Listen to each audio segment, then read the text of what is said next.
Hello everyone. Before watching the video, subscribe to our channel and put like to stay up to date with the latest and reliable news from Russian information sources.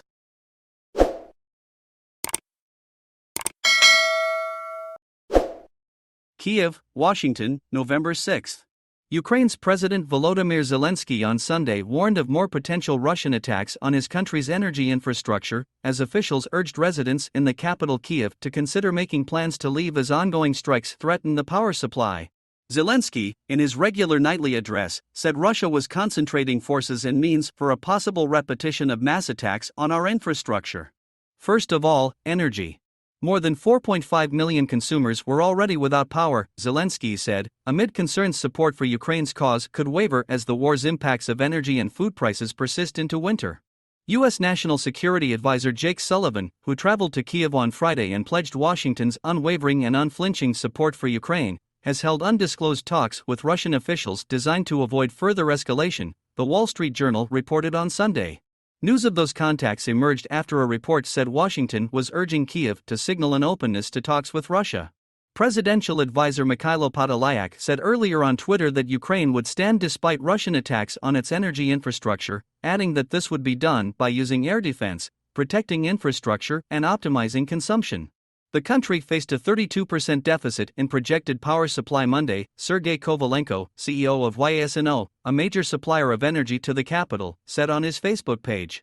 The warnings followed remarks by Kyiv Mayor Vitaly Klitschko urging residents to consider everything, including a worst-case scenario where the capital loses power and water.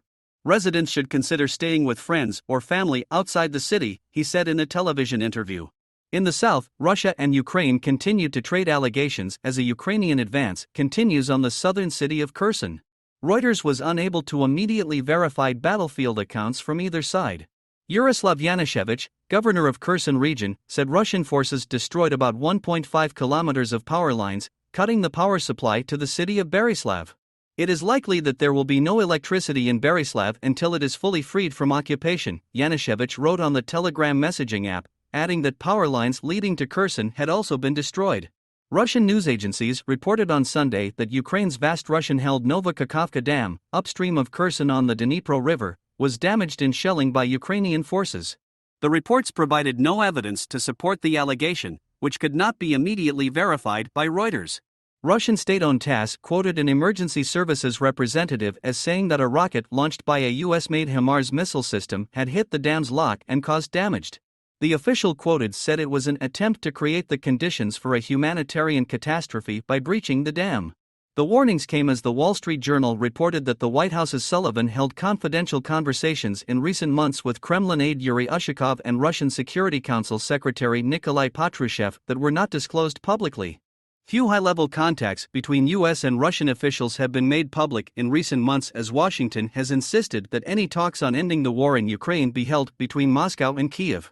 The White House declined to comment on the report, responding to questions about the story only with a statement attributed to National Security Council spokesperson Adrienne Watson. People claim a lot of things. On Saturday, The Washington Post reported that the Biden administration is privately encouraging Ukraine to signal an openness to negotiate with Russia, The Washington Post reported, as the State Department said Moscow was escalating the war and did not seriously wish to engage in peace talks. The newspaper cited unnamed sources as saying the request by American officials was not aimed at pushing Ukraine to the negotiating table, but a calculated attempt to ensure Kyiv maintains the support of other nations. U.S. and Ukrainian officials acknowledged that Ukrainian President Volodymyr Zelenskyy's ban on talks with Russian President Vladimir Putin had generated concern in parts of Europe, Africa, and Latin America, where the war's effects on costs of food and fuel are felt most sharply, the Post said. Ukraine fatigue is a real thing for some of our partners, it quoted an unnamed U.S. official as saying. Zelensky signed a decree on October 4, formally declaring the prospect of any Ukrainian talks with Putin impossible but leaving the door open to talks with Russia. The White House National Security Council had no immediate comment on the accuracy of the report.